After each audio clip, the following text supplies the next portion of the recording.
Welcome to Main Street Minds with your host, Amish Munshi. This is where industry leaders and seasoned pros share their secrets to success beyond limits. Let's dive in.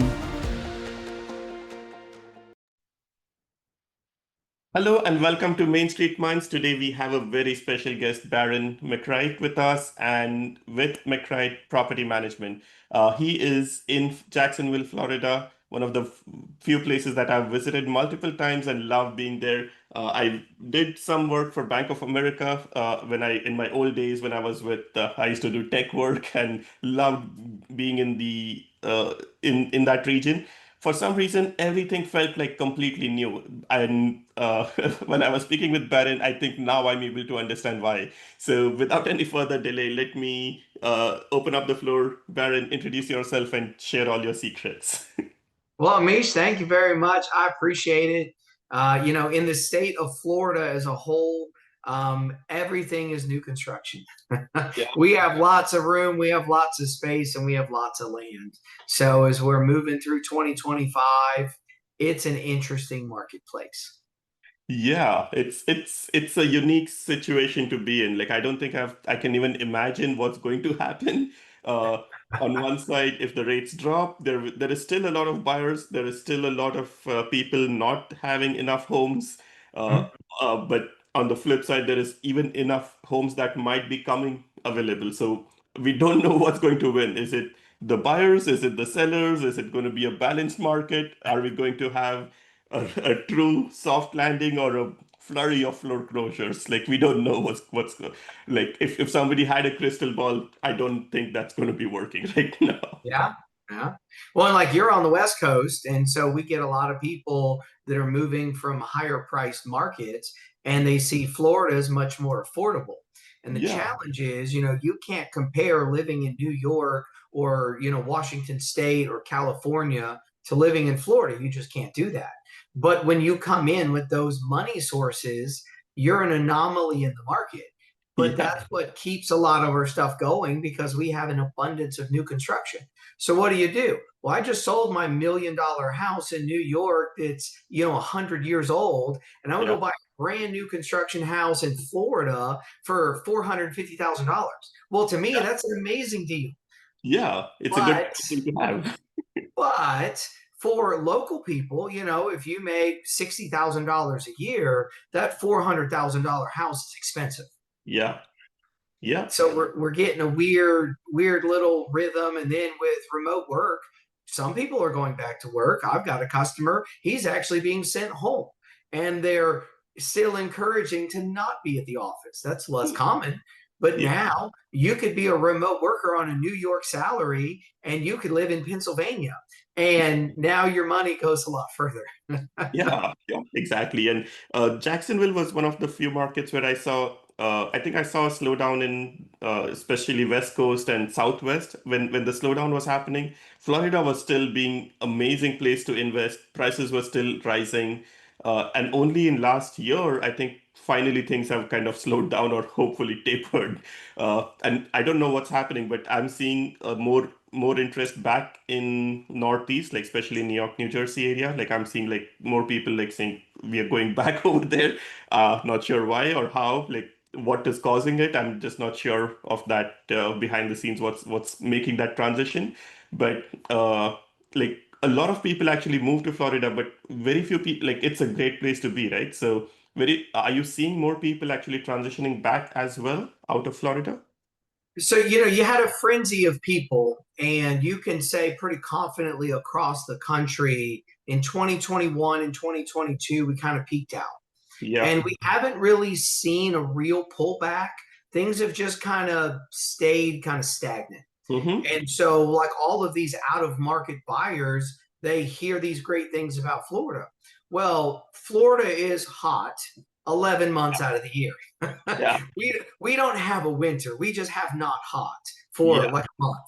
Uh, so if you come from New York City or Chicago or even California, where you're used to some cold weather, some other seasons, and then you come to Florida and then you have your first hurricane experience. And you'll see jokes. If you're a Floridian and it's below a category 3, yeah, no big deal. We're Yeah. fine. But you, somebody in Chicago who's never had a hurricane, you're like, what do I do? What do I do? I don't know. So there's a culture difference. You know, we're a big state. We have lots of property, but we have nothing compared to New York City or downtown Chicago or downtown Detroit. You know, we don't necessarily have the cool weather like California has. So this can be a shock. Some Yeah. people like it, some people don't. And so now you get people that are like, well, you know, I really did like where I moved from. Now I want to go back. And so the challenge that we're having is we still have an abundance of new construction. So Hmm. now the audible that we have in Florida is I've got a builder throwing the world at me as a buyer. How can a seller compete with that? Yeah. Because the seller has some bottom line, whatever that may be. So when a builder's throwing 75 to $100,000 of incentives at a Hmm. buyer, how can an individual person ever compete with that? Yeah. So now our market's getting a little weird, you know. So for our cash buyers, you can turn around and rent the property and you're going to have some money coming in, not a big deal, but you did lose that capital that you had. So Yeah. it's not readily available. So it's getting a little interesting. And then we still, you know, you have Orlando and all the tourist stuff. That's not going anywhere. Miami has a very international flavor. That's not changing. Hmm. But then we have the condo stuff that's going through Florida. And that's a real big problem right now. Yeah. And are you like when you're managing properties, are you doing like all different types, like condos, single families, and multifamilies?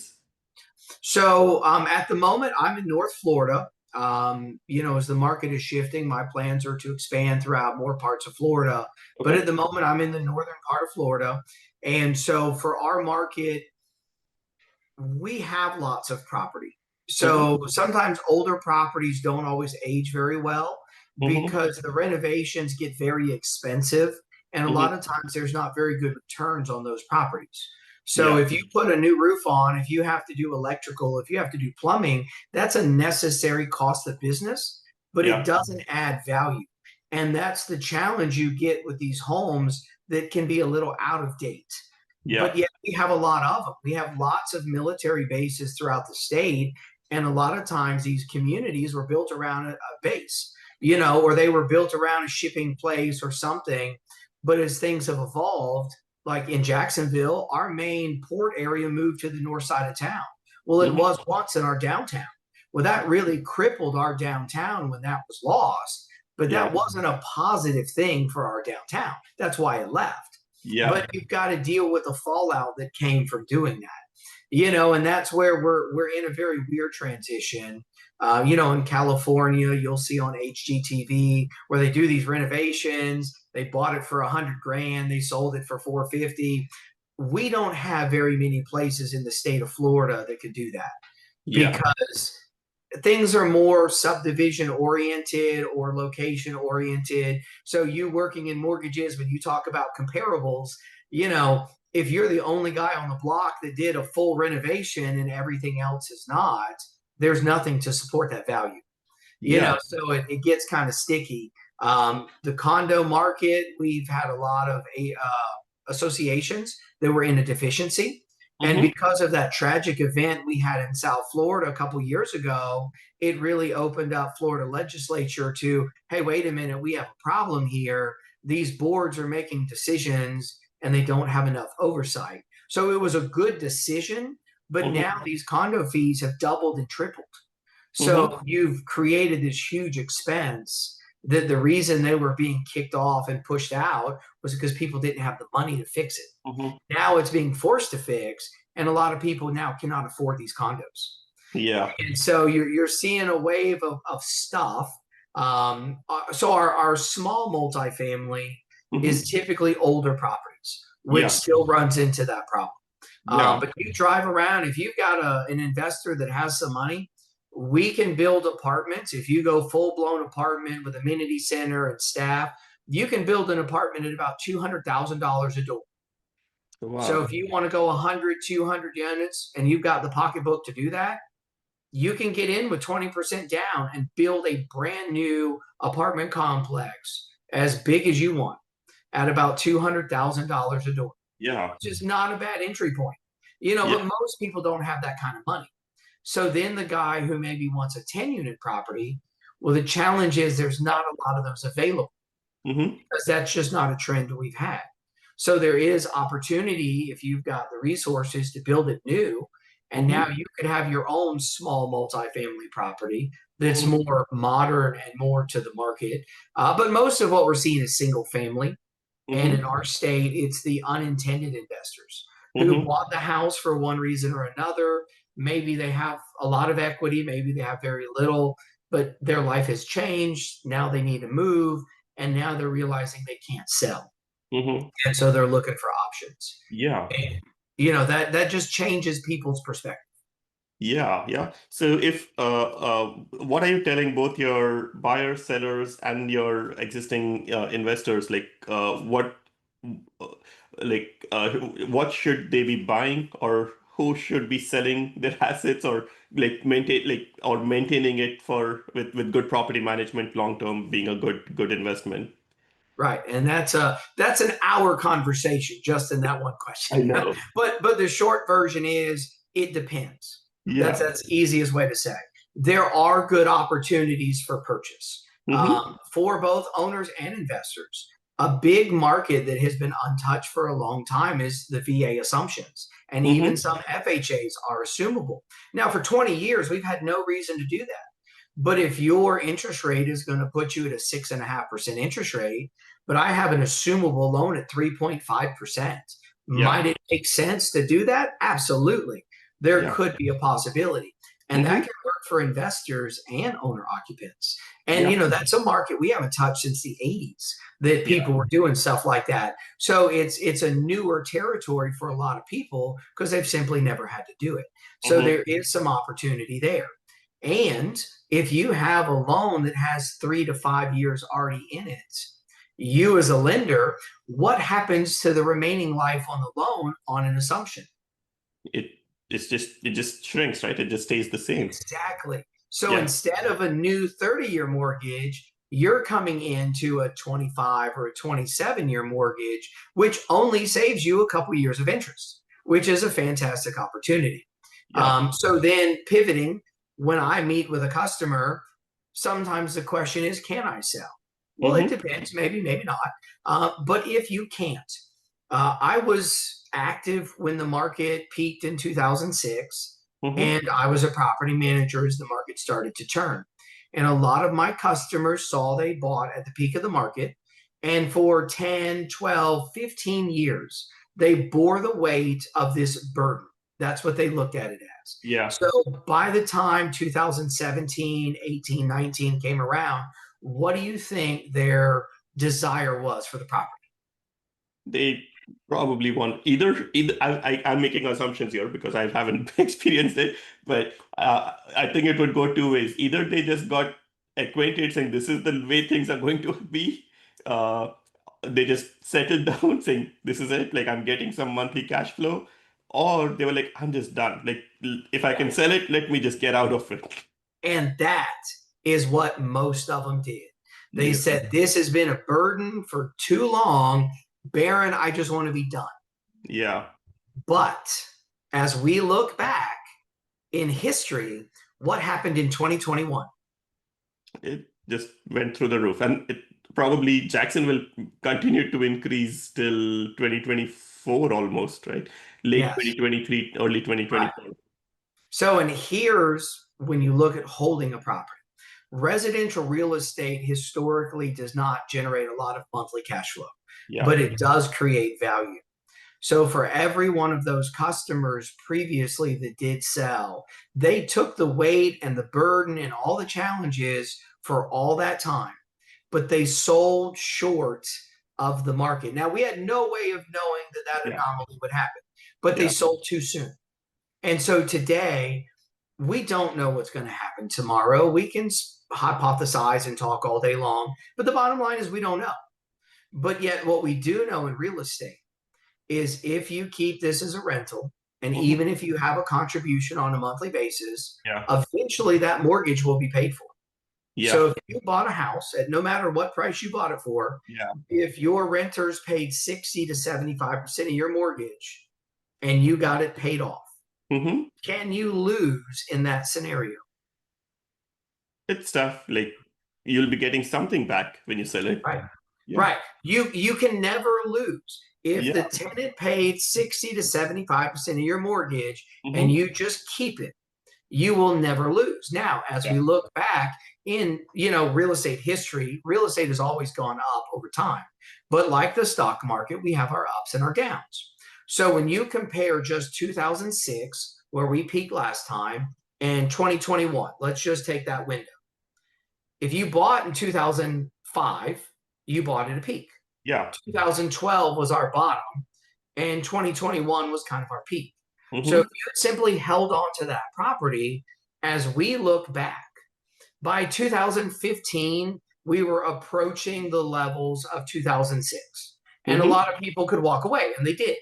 Hmm. But by 2021, we doubled and tripled where our prices were. So Yeah. had someone held on a little bit longer and then sold at the right time, and that's like take Bitcoin. If we all bought some Bitcoin 25 years ago, none Yeah. of us would be talking about money. Yeah. But we didn't. It's timing. So when you look at this, we didn't know. But let's say I simply bought that house in 2005, and on my website, I have some owner video reviews. And one Hmm. of my owner video reviews, he bought in 2005. He Hmm. was active duty, he got relocated, and we came in touch in 2007 or 2006 when he was leaving. We've rented it ever since. It is still a rental with me today. He hit his 20-year active duty marker, so he is now retired from active duty. Hmm. His children are about to graduate college, and the house will be paid for in the next 2 years. Nice. Yeah. So, That's good. and what's happened in rents over the past 15 years? We started at a lower number, but they've progressively gone up. So for him today, is he cash positive? Absolutely. Hmm. But he wasn't always. Yeah. So it was a time. Now, today, when that house is paid for, here's the beauty of it. If you bought a home, I think he bought it, I don't know, we'll say $200,000. If he sold it today for $200,000, he made some money on paper. And Hmm. because of depreciation and all that, he probably wouldn't owe a lot of taxes. Yeah. But if he sells it today at $350, now he made a lot more, and he still had that initial buy-in price of what he paid. So he didn't make 300 in profit on paper, even though he may receive closer to 300 in real money. And Yeah. that's the beauty of investing in real estate. And as you talk to your accountants and your tax advisors, there's a whole lot of ways you can move money around in real estate. So if you're making really good money, there are benefits in deferring some costs, deferring depreciation. Yeah. There's absolutely some positives. And so what happens is, take the average listener. Let's Hmm. say I accumulate just 2 or 3 properties while I'm Hmm. in my working career, and your target is to simply get those paid for. In Hmm. my market, a median rent rate right now is $2,000. And Hmm. maybe that property right now would be, let's say, $350,000. Hmm. So if you got all 3 of those properties paid for and they're all in good condition, in a good month, you're bringing in $6,000 in rent. Yeah. It may not change your lifestyle, but it definitely would help Yeah. uh, with whatever retirement you have. And if something gets challenging, unexpected, whatever, I can sell one of my properties. Yeah. And now I have some liquid cash that comes in while I'm still bringing in some monthly rent on the others. And at some point, if I wanted to check out and I sold these properties and I got $1 million from the sale of these 3 properties, I could do something else with that money. Yeah. Maybe I move into multifamily, maybe I move into the stock market. You have opportunity. But for most people, would you have ever put that money aside and had $1 million sitting in your checking account? No, and even the same thing that you mentioned about transferring the money and like it could be a 1031 exchange into something different. I at least I'm aware of just this as the only sector where you can put it into an opportunity zone in the end and let it stay there for 10 years and like Mhm. save a lot of money on the appreciation Right. tax. Right.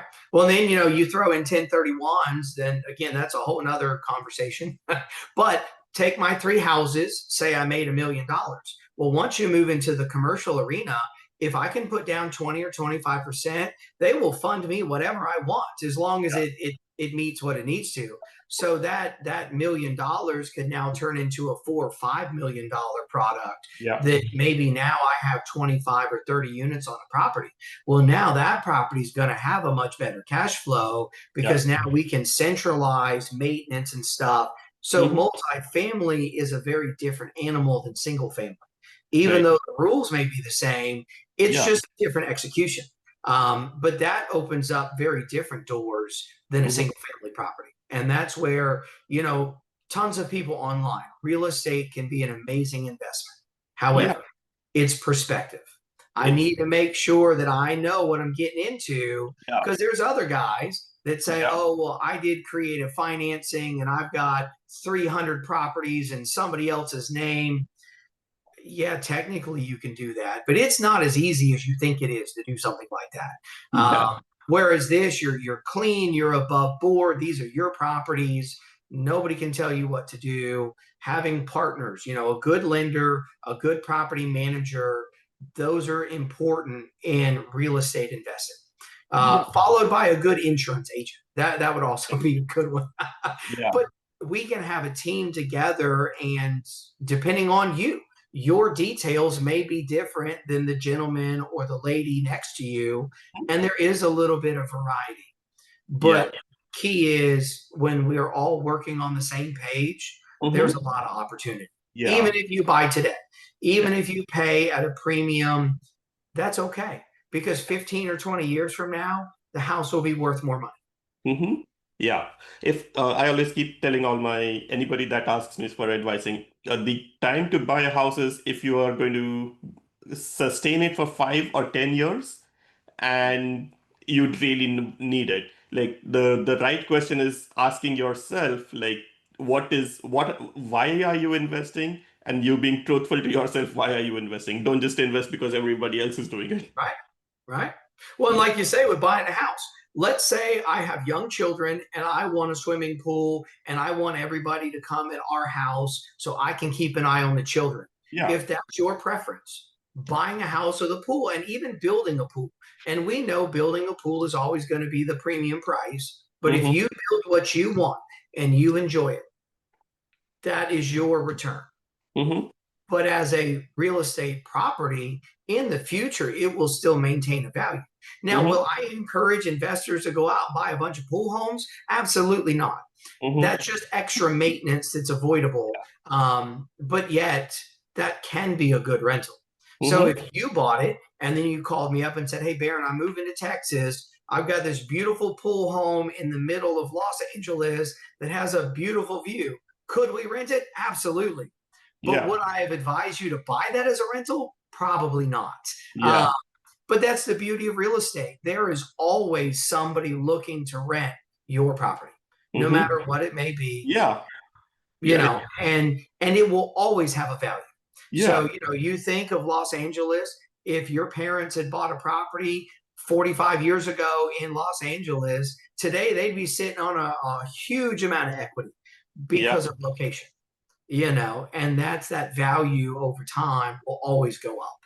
Yeah, yeah. It's amazing. Like it many times while investing, we think about would I be living here? And many times the answer is no, but it may be a great investment property. Like I just drove down to one of the neighborhoods. It was like so crowded. I couldn't find a space to park till like 10 minutes away. And Yeah. uh, and I'm like, who is living here? But the whole building was full. There were people who were happy. It made sense to them. So everybody's scenario is very different. Yeah. One and town to town is different, Yeah. looking at, the environment on the West Coast of the United States versus being in Texas versus being in North or South Dakota. I mean, these are all very different landscapes. And so living is different. In Yeah. in New York City, I had some customers that came in, they hadn't had a car in over 10 years Yeah. because you have public transportation in New York City. You come to Florida, our public transportation is a bit disappointing. Yeah. It's So you need a car. Yeah. You Yeah. know, but that's different environment. So like in Orlando, there's more communities coming in that have that mixture where you Hmm. have work, recreation, living is a little more together. Whereas Yeah. in Jacksonville, we're a little bit more rural. So you're not going to see as much of a dense structure like you would in Orlando. You know, Yeah. downtown Orlando, downtown Tampa, downtown St. Pete are very nice downtowns. Yeah. We're not big enough in Jacksonville to have that. You know, Miami's downtown is very different than Orlando and St. Pete, you know, so we have variety. Yeah. But you know, Florida, you know, from an investing standpoint, we are more owner friendly, which is nice. California is a very complicated state. Yeah. Washington State is very complicated. New York City is very complicated. So that's what's keeping our market a little better is Hmm. some of those people will utilize a 1031. Maybe I sell a couple $1,000,000 in New York and I move that money into Florida. You Hmm. know, could you make a wise investment? Absolutely. There are opportunities, but Yeah. each person is going to be a little different. And so that's where, you know, as we're moving through a market, it's going to be a little interesting. It's going to be a little creative. Yeah. Are we going to see what we saw before? Who knows? Yeah. But what we do know is that house isn't going anywhere. It's still going to be there. Yeah. It's not going to be, you know, you look at Sears. Sears was a staple in the economy for over 100 years, and Yeah. they're gone today. Hmm. You know, whereas your house, outside of a hurricane or a fire, it's Yeah. not going anywhere. And if it does, you have insurance; it'll cover it. Yeah. But it's a great investment. And, you know, today with doing trusses and LLCs and things like that, these are things that parents can even pass down to their children.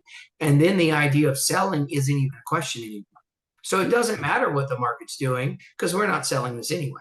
Yeah, yeah. And there is just so many different ways to do the stuff, right? People could cash out of their properties. They don't have to sell. They can tap into using the money that's there without having to sell as well. So Mhm. there is a lot of options. And so coming to a little more about you personally, like what are some of your hobbies? What do you like to do? What do you do? Do you work weekends? So I am a very people oriented person. I Hmm. enjoy talking to people. I enjoy what I do because, you know, every day is a little different. Today, I started my day with an eviction that was a Yeah, fun one. And then right after that, I moved somebody in. yeah. We're on our conference today in a world where I can talk to you across the country on a video chat that we can now broadcast to anybody who wants to see it. Hmm. When before could we do something like this? Yeah. And then I have another tenant I'm moving in later today. You know, so for me as a person, as part of my company flavor, everybody's normal is a little different, and that's okay. You know, just because your normal is a little different than mine, it doesn't mean anything. That's from our background, that's our history. And so, you know, some people like to work outside. Maybe they, Yeah. you know, they treat their home one way. Maybe somebody's more of an office person. Maybe they hire a cleaning service. They keep their house a little bit differently. And they're all good people, you know, but I want people to be able to get a hold of me. Yeah. People ask me all the time, how can I call you? You can Google my name right now. You can find my phone number. Yeah. It's not that hard. I want you to be able to talk to me because when I do move you in, I want you to understand what the GFCI receptacles are in the wet parts of the home. So when one of your receptacles stop working, I can probably troubleshoot that over the phone and we Yeah. don't need to wait for a repair person. I Yeah. want you to understand why you change air filters and why that's necessary for your AC system to work. Yeah. You know, I want people to learn their houses because if I have good occupants, we have a better journey. I Yeah. don't do a lot of evictions Yeah. because it's usually avoidable. I have a 10-minute video on my website about why we can avoid evictions most of the time and how Mhm. that's better for everybody. So that's where being a little more personal on my properties, I don't do a lot of evictions Mhm. because when you call me and say, "Hey, Barron, I have a problem. Thank you for the phone call. Let's see what we can do to figure this out." Mhm. As long as me and you can talk, I can fix anything. Yeah. Problem comes up when we don't talk. Yeah. And that's where I enjoy talking. I enjoy being social. I want people to enjoy their home. Now, Mhm. on the flip side, you know, every property has an owner. So for my owners, letting them know that I'm here to be their partner in this journey. I'm here to guide them through a territory that maybe they've Mhm. never been in before. I Mhm. get a ton of unintended investors. This Mhm. is the first rental they've ever had. Do they have questions? Absolutely. Great. Let's talk about them. You don't know me yet. My customers that I've had for 10 and 15 years, we've built that relationship over time. Yeah. So when me and you talk for the first time today, we are not at that level, but we Mhm. can get there. So let's get to know each other. Let me get you acclimated to the system. Let me answer some of those crazy stories that your best friends, third cousin, who did their own rental 35 years. Let's get that out of the way. Let's Yeah. let's talk about that because a lot of this is controllable. And that's what's great about property management. Mhm. Your roof is going to last a fixed period of time. Your appliances have an age that we expect. We can predict all this stuff. There's really not a lot that's unexpected. Now, do Mhm. I expect you to call me on Friday afternoon at 5 o'clock that your AC went down? No, but I know how to respond to that phone call. I Yeah. know what to do for that phone call. So Mhm. I enjoy that stuff. It's nice, it's interactive. And, I've managed rentals. I started managing in 2007 when the Mhm. market had turned last time. And so as I've gotten experience, as I've been around a little bit, I have a lot of video content I do on my website sharing education. I enjoy these interactions with other people. I do a lot with the Property Management Association in getting better. I've started teaching property management with the Realtor Board here in Florida. And it's a way to travel, meet some realtors around the state, and they're paying me to come talk to them. That's Yeah. fantastic. I enjoy doing that. So for hobby wise, I enjoy being social. I enjoy doing events. And during COVID, I learned Texas barbecue from a gentleman by the name of Aaron Franklin out Mhm. in Austin, Texas. And so during COVID, I cooked a brisket every Sunday for 2.5 years. That was fantastic. But today, that's hard because you need to be available to sit there with the cooker and to cook the food. But those can be great gatherings. Yeah. Later down the road, I might even do some of that for work where I can have a nice little invite. Come hang out with McWright Property Management. I'll provide the brisket. You bring whatever you like. But Yeah.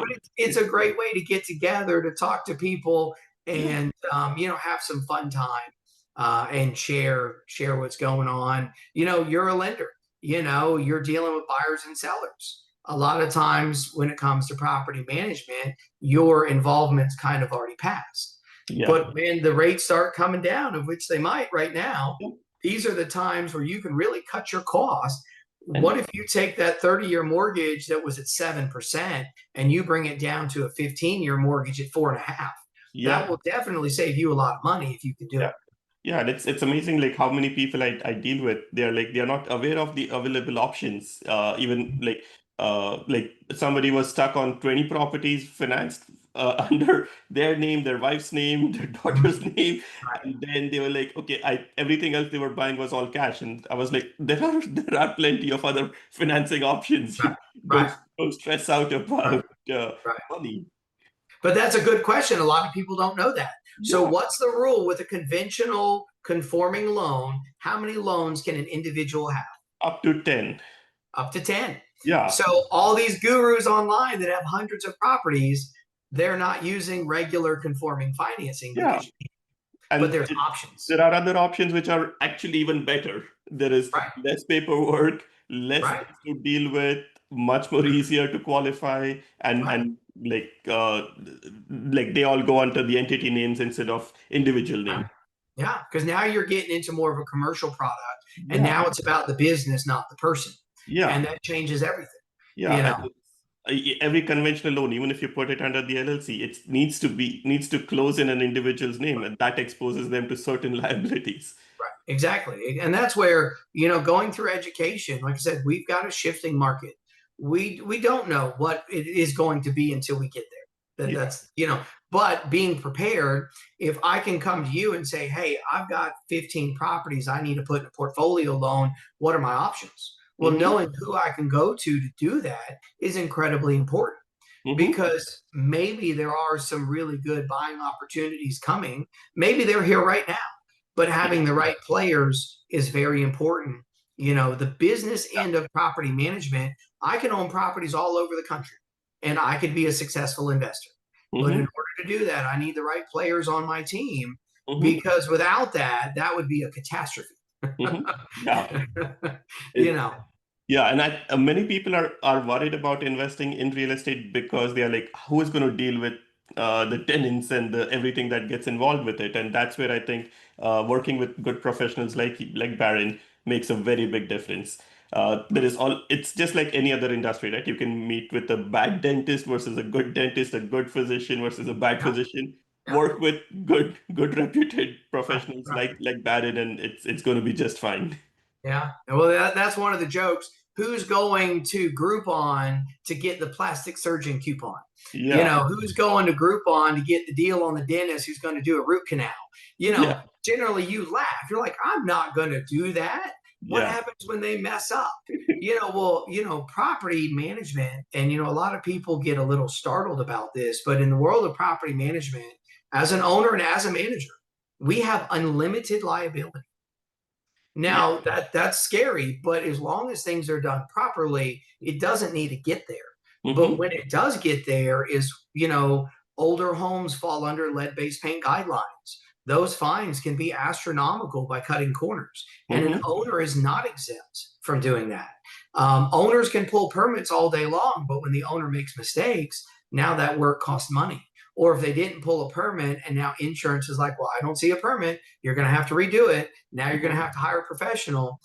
These are the little mistakes in property management that can make or break your deal. Yeah. And then that's not even getting into what if you do an eviction and you file it wrong and you Yeah. have to do it all over again? That's expensive. What happens if you write this 300-page lease that covers every little thing that could come up? And the judge looks at this and says, what in the world is that? Why am I looking at a 300-page lease? This Yeah. is ridiculous. You Yeah. know, you've got to be balanced. You've got to be fair. But, most individuals aren't going through this, so they simply don't know. So Yeah. that's where your team becomes very valuable. And as I Yeah. say, I'm here to be your partner. Yeah. I go through that. I do that every day. So Yeah. you don't have to. But Yeah. let's talk about it. Let's get you on the same page. And 95% of that will not happen. We Hmm. don't need to worry about it. Hmm. Let's just get everything where we need it. We can move forward. The eviction that I did today, this is the first eviction that I've done since COVID. Oh, wow. And the only one eviction I had during COVID had nothing to do with COVID, which Yeah. is funny. That's why I say we can generally avoid evictions. Now, can I do one? Absolutely. Am I afraid? No. But usually there's a better option. Yeah. Yeah. You know. Exactly. So as we conclude today's episode, are there any like final thoughts that you would like to share with the audience? I say, 2025, 2026 are going to be fun, interesting, and exciting all at the same time. So as you're looking at options, whether it's with a house that you own, whether you're looking at getting some investments, there is opportunity on the table. Hmm. But having the right team, lenders, a property manager, real estate agents, insurance brokers, these are your key players. Any one of those pieces, if you pay a lender too much, if you have the wrong property manager, if you have the wrong realtor, that could make or break your transaction. So, it's good to get education. It's good to find the right team. And then we can all have a successful journey. Yeah, thanks for sharing that extremely valuable insight. It's amazing to work with good professionals and especially like Barron. And if you're in the Jacksonville market or expanding into other areas of Florida as well, reach out to Barron and he'll take very good care of you. Thanks Barron for joining today. Thank you very much. That's a wrap on today's episode of Main Street Minds. Want to share your journey with our audience? Head over to mainstreetmindspodcast.com/guest to apply.